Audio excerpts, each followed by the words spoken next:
Now, the first time I saw a dead person was my grandfather. I was 8 years old. I was a part of the church choir.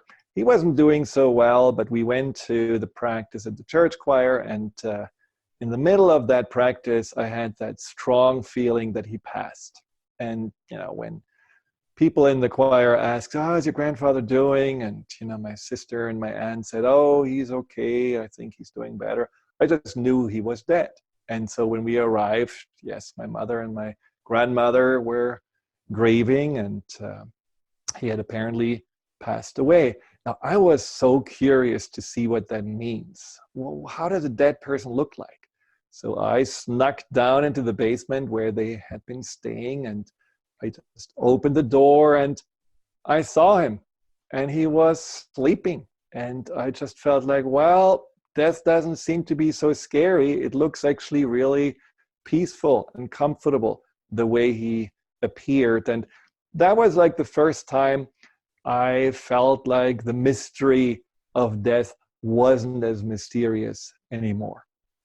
Then as a physician and working in an intensive care unit, certainly I saw quite a few people dying from surgeries or accidents or terminal illnesses. And one thing that I didn't have through these experiences was the fear of dying being something painful, something that you have to struggle. And maybe this is also thanks to the advances in medicine, that there are so many things that we can do now to make a person who is transitioning, who is passing on, comfortable, that the process can be more like a falling asleep. And the way I saw it, or I imagine it, is really like that feeling of being maybe after a really, really hard day of work, you're absolutely exhausted. Ideally, you feel fulfilled. Ideally, you feel like, wow, I did a good job. But all you can think about is, I want to close my eyes, hit the pillow, and fall asleep. And that kind of feeling of wanting just to sleep and let go, that is how I hope my death will be. And I hope that most people's death can be this way. Now, when my mother was diagnosed with cancer and basically, was told that she can only hope to live for another couple of years, it was something that certainly gave her an incentive to say, okay, now my husband has already passed on, so I will try to get the most out of these 2 years. Well, these 2 years were actually only 4 months, because all of a sudden she developed an inflammation in her belly, a so-called peritonitis. And the doctors told her, frankly, well, this happened so fast, we cannot do any surgery. Unfortunately, there is nothing left to do. So you will die in a week. Now, what I saw in my mother was complete disbelief, because just a few days before she felt okay. She was, walking around, she was taking care of herself at home. And all of a sudden someone tells her, well, you're going to die in 7 days. She couldn't believe it. And she asked me, is that really true? Is that really now the end? And what hurt me so much was that she wasn't prepared, that she had never really thought about death, that she always had somehow pushed it aside. And even though she was someone who had a faith, a Christian faith in this regard, but I don't think that she really had entertained that idea of dying as something that she would want to have peace with. And so when it happened, that was her biggest struggle. As I was sitting by her bedside, and her body was changing over time, just as it does when we are dying, and she couldn't eat and drink anymore and so on, that emotional unpreparedness, that emotional fear, that struggle, I think that was worse than her physical struggle, because the physical struggle was something that was eased through all the medication that she was getting. So that's where I feel like it's so important for all of us to spend some time. We don't have to obsess about it. It doesn't have to be a hobby, but to spend some time on understanding more that death is something we want to have a certain kind of frame, a certain thought, believe in, something that gives us a sense of, I'm ready.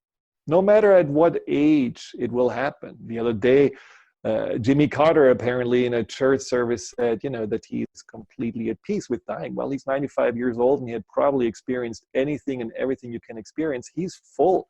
He feels ready, and that's wonderful. And not everyone will have that grace of getting to the end at such a high age. So we want to not postpone these thoughts about dying until we are in our 90s, but really start finding peace earlier. And one of the things that I find can help us is just to also hear about what happens when you die. Yeah, I know, no one really can say survived death, but on some level, there are these NEDs, these near NDEs, these near-death experiences that people were reporting about. And one very famous, and I think it was kind of the pathfinder in this topic, was a psychiatrist, Dr. Moody, who wrote the book Life After Life. And what he described was basically in 150 cases of people there whose heart had stopped during a procedure or in the emergency room, and they were clinically dead, and then they were resuscitated and revived, and basically they were brought back to life. And he interviewed 150 people that had those experiences, those near-death experiences. And what was fascinating about those recollections was that they were all very, very similar. Now, I know that there are some skeptics that are saying, well, this is just happening in the brain, and fine, good.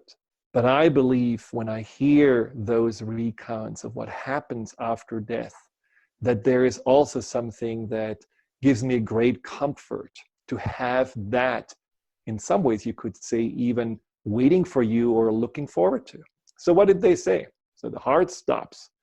And on some level, in that moment, there is that really leaving your body experience where these people said, well, I'm floating out of my body, I'm looking down, I'm seeing these people working on me, trying to resuscitate me, but I'm feeling more alive than ever. So apparently that first realization that you're not any longer in your body then goes to the next realization that, oh, I must be dead.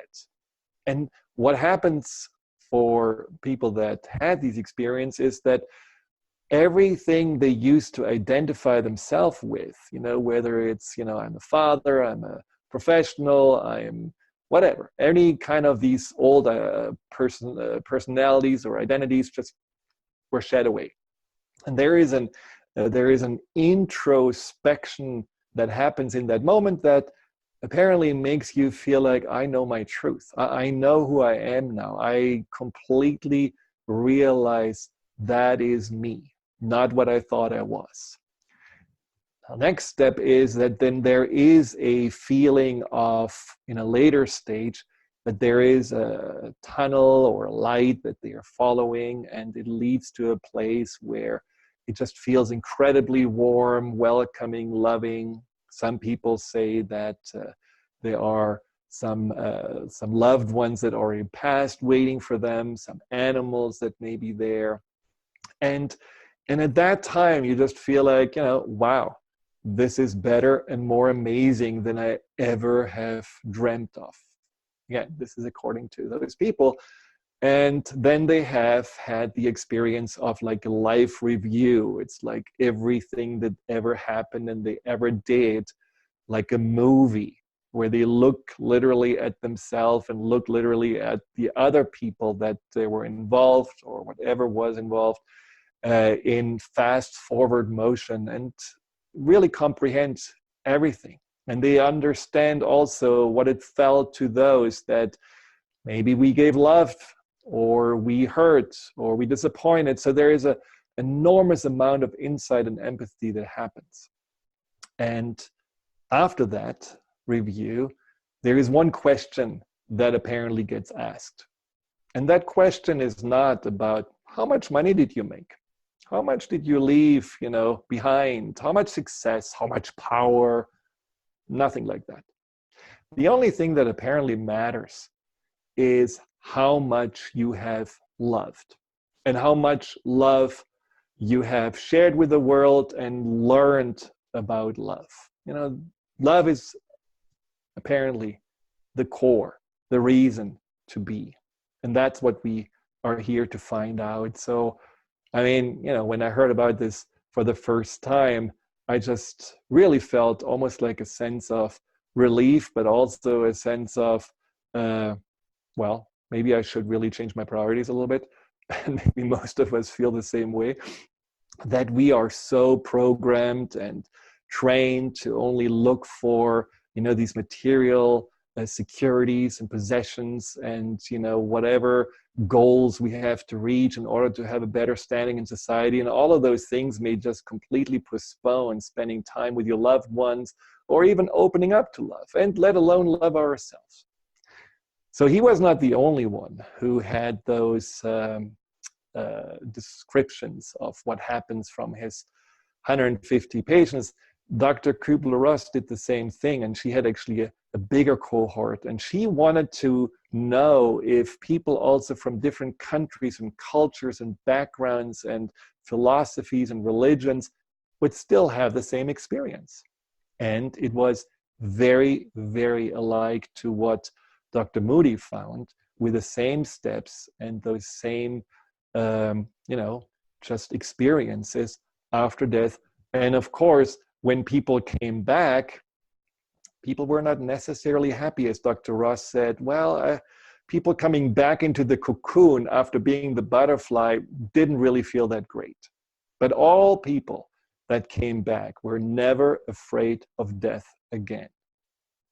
Now, this sounds all great, and literature and studies are, I think, really enticing. But when somebody tells you this personally, what happens, that makes even a bigger difference for me.